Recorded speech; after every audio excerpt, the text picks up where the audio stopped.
আপুনি কিছুমান দেখে এই পৃথিৱীত খুবেই শান্ত, খুবেই অনুগত্যশীল, কথা এটা ডাঙৰকৈ নকয়, কাকো কেতিয়াও কাৰো সৈতে ঘাই কাজিয়াত লিপ্ত নহয়।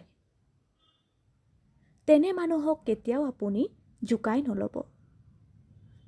কাৰণ তেনে মানুহে খুব সাৱধানেৰে সকলো লক্ষ্য কৰে আৰু তেওঁলোকে জানে, বুজে, ওলোটাই কথা ক'লে আপুনি সহিব নোৱাৰিব।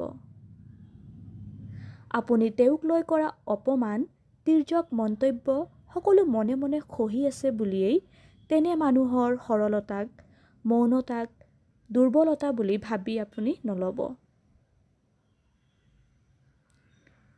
যিদিনাই তেনে মানুহৰ আপুনি খং উঠাব, বিস্ফোৰিত হোৱাকৈ, আপোনাৰ নিষ্ঠাৰ নাই বেয়াকৈ অপমান পাই যাব।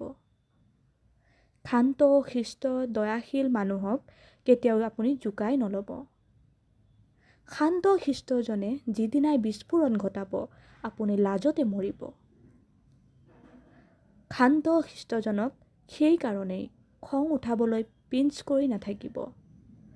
বাকী আপুনি ভালেই থাকিব, সুস্থ হৈ থাকিব। ধন্যবাদ।